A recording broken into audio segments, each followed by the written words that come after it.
il y a un concept qui est très simple. Je veux que ça soit un rendez-vous de donner et de recevoir, puisque on n'est pas aussi nombreux, et pour faciliter un peu la compréhension. D'abord, la première chose, c'est lorsqu'on parle de l'entrepreneuriat, que ce soit social, urbain, ou en tout cas l'entrepreneuriat ex nihilo, c'est-à-dire on est parti de rien.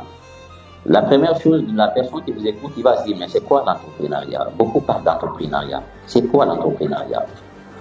Est-ce que le concept qui est aujourd'hui très médiatisé, est-ce que c'est nouveau?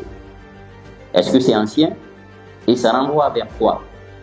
Alors, ce qu'il faut retenir, c'est que l'entrepreneuriat informel existe depuis la nuit des temps. On a connu des marchands ambulants, on a connu des couturiers, on a connu des maçons, des mécaniciens, des chauffeurs, etc., etc. Donc ça, en fait, c'est de l'entrepreneuriat. Parce que si vous regardez un peu la définition étymologique de l'entrepreneuriat, l'objectif ultime d'abord, c'est de créer de la valeur. La valeur peut être de l'emploi, mais aussi de la richesse.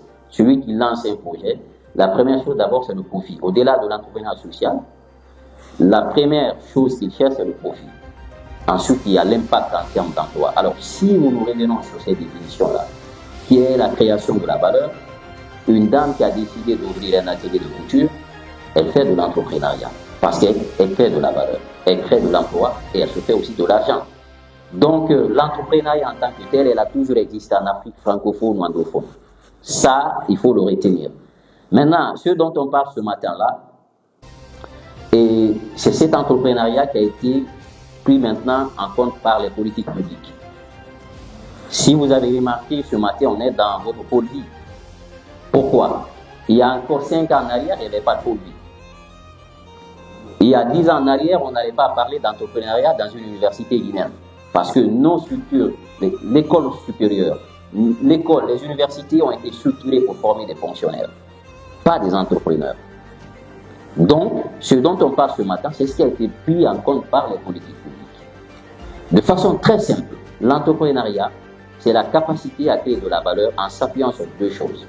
Quand je parle de création de valeur, c'est de la richesse et de l'emploi, en s'appuyant sur 2 ressources, la main-d'œuvre et le matériel. Autrement dit, un entrepreneur, c'est celui qui a la capacité de percevoir une opportunité et de l'exploiter. Vous êtes étudiant ici, vous êtes plus de 1000 étudiants, un exemple basique que je donne comme ça. Vous constatez que chaque matin, les étudiants, ils ont des brochures, ils cherchent une photocopieuse. Et vous dites, mais ils sont obligés de sortir de la cour pour aller jusqu'à Somponia T7 là-bas pour faire la copie. Vous dites, et si moi je décidais de lancer, d'ouvrir une prestation dans la cour ici? Bien évidemment, en revenant vers le rectorat. Donc, c'est une opportunité que vous avez eue. Il y a une opportunité. Vous avez beaucoup d'étudiants. Ils sont obligés d'aller loin pour faire la copie. Par exemple, on vous dit, vous avez des brochures, des livres, des notes et tout. Et vous décidez tout de suite de lancer une prestation ici. Ça, c'est une opportunité que vous avez repérée et donc que vous avez décidé d'exploiter. Tout de suite, par jour, vous avez au moins 200 à 300 étudiants qui viennent faire la copie chez vous.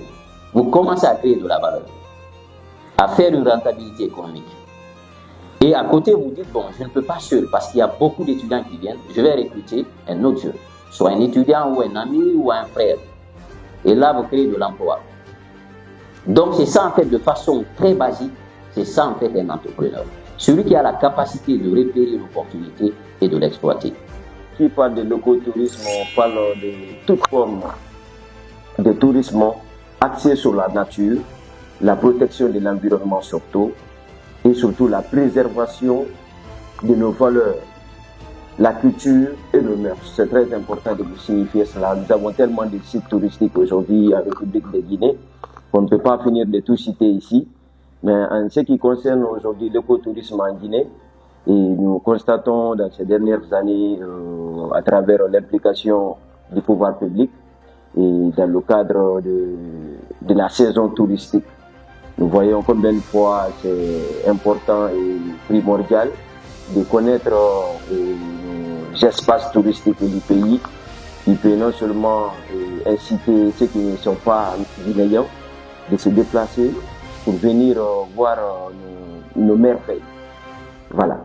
Moi, je crois bien les meilleures conditions d'ailleurs en milieu rural.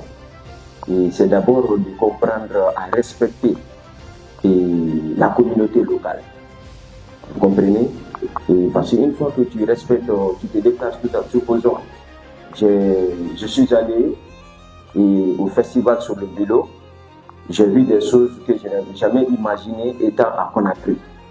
Quand je me suis déplacé pour aller, j'ai vu que oui, on a vraiment des potentialités naturelles chez nous qui ne sont pas encore touchées. Parce que l'écosystème consiste à protéger surtout la nature telle qu'elle est et nos traditions surtout. Et supposons la grande danse de Mamaya de Tanka. Quand nous observons aujourd'hui combien de fois ça commence à gagner de l'ampleur, nos artisans qui sont nos mamans qui font la teinture aujourd'hui arrivent à vraiment gagner leur vie et à travers le déplacement massif de la population vers l'intérieur du pays pour comprendre l'essentiel de nos valeurs culturelles.